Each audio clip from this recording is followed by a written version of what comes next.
Welcome. Today we're reading the chapter Confrontating the Lord, of the novel Men of Iron. Now, sit tight and let's get into it.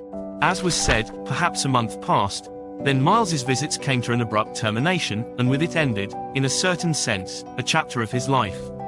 One Saturday afternoon he climbed the garden wall, and skirting behind a long row of rose bushes that screened him from the Countess's terrace, came to a little summer house where the two young ladies had appointed to meet him that day.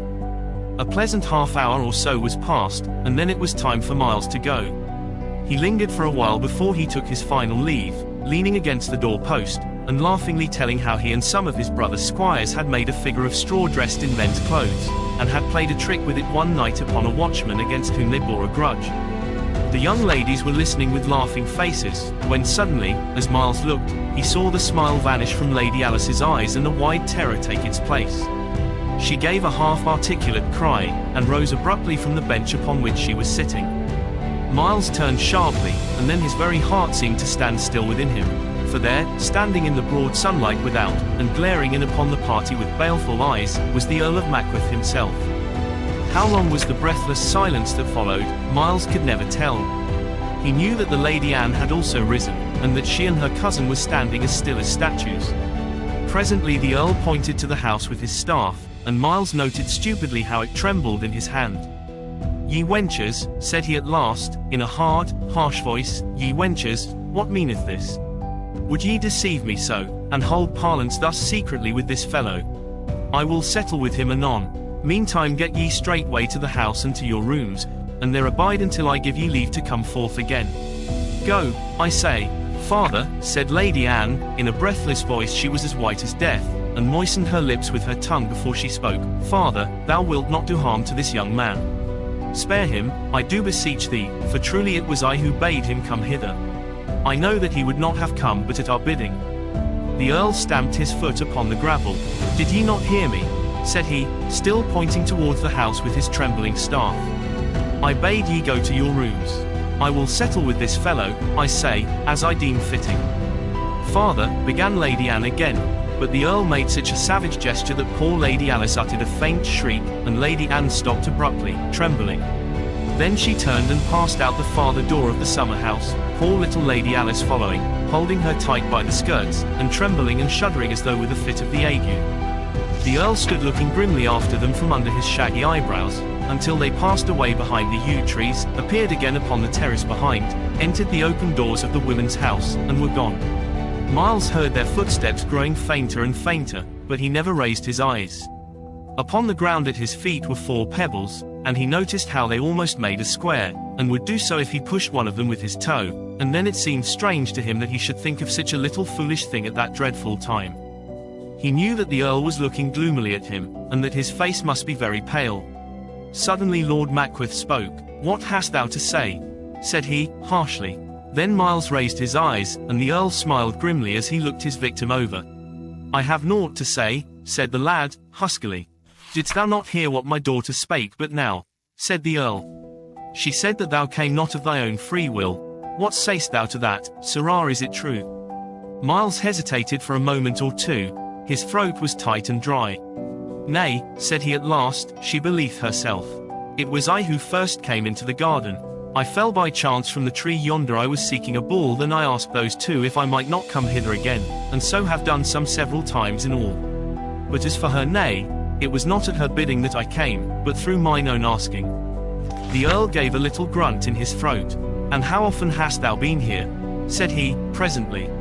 Miles thought a moment or two. "This maketh the 7th time," said he. Another pause of silence followed, and Miles began to pluck up some heart that maybe all would yet be well. The Earl's next speech dashed that hope into 1,000 fragments. "Well thou knowest," said he, "that it is forbid for any to come here. Well thou knowest that twice have men been punished for this thing that thou hast done, and yet thou camest in spite of all.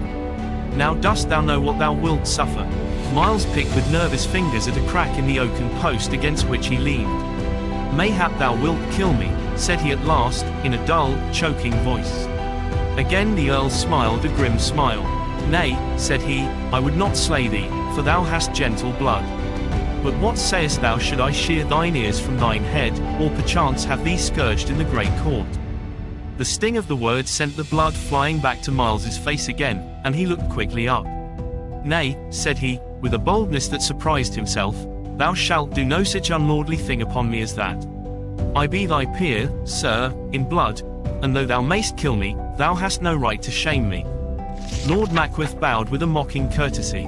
"Marry," said he, "methought it was one of mine own saucy popinjay squires that I caught sneaking here and talking to those two foolish young lasses, and lo! It is a young lord, or mayhap thou art a young prince, and commandeth me that I shall not do this and I shall not do that. I crave your lordship's honourable pardon, if I have said aught that may have galled you." The fear Miles had felt was now beginning to dissolve in rising wrath. "Nay," said he, stoutly, "I be no lord and I be no prince, but I be as good as thou.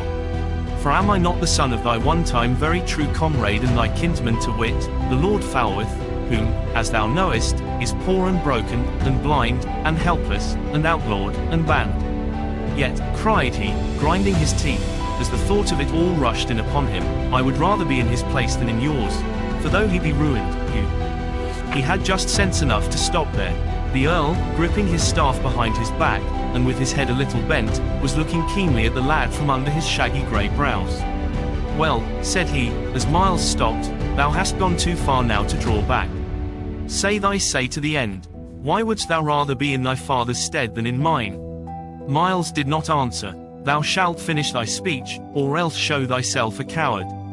Though thy father is ruined, thou didst say I am what?"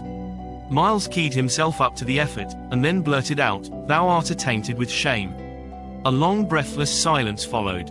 "Miles Falworth," said the Earl at last, and even in the whirling of his wits Miles wondered that he had the name so pat. "Miles Falworth, of all the bold, mad, hair-brained fools, thou art the most foolish.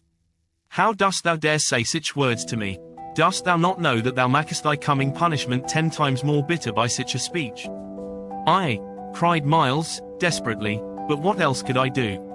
And I did not say the words. Thou callest me coward, and coward I am not." "By Our Lady," said the Earl, "I do believe thee. Thou art a bold, impudent varlet as ever lived to beard me so, forsooth. Harkee, thou say'st I think naught of mine old comrade. I will show thee that thou dost belie me. I will suffer what thou hast said to me for his sake, and for his sake will forgive thee thy coming hither, which I would not do in another case to any other man. Now get thee gone straightway, and come hither no more. Yonder is the postern gate. Mayhap thou knowest the way. But stay, how camest thou hither?" Miles told him of the spikes he had driven in the wall, and the Earl listened, stroking his beard. When the lad had ended, he fixed a sharp look upon him. "But thou drove not those spikes alone," said he. "Who helped thee do it?" "That I may not tell," said Miles, firmly. "So be it," said the Earl. "I will not ask thee to tell his name. Now get thee gone, and as for those spikes, thou mayst e'en knock them out of the wall, sin thou drave them in. Play no more pranks and thou wouldst keep thy skin whole. And now go, I say." Miles needed no further bidding, but turned and left the Earl without another word. As he went out the postern gate he looked over his shoulder, and saw the tall figure, in its long fur-trimmed gown, still standing in the middle of the path, looking after him from under the shaggy eyebrows. As he ran across the quadrangle, his heart still fluttering in his breast, he muttered to himself, "The old grizzle beard. And I had not faced him a bold front, mayhap he would have put such shame upon me as he said. I wonder why he stood so staring after me as I left the garden." Then for the time the matter slipped from his mind, saving only that part that smacked of adventure. Did you enjoy today's chapter of Men of Iron?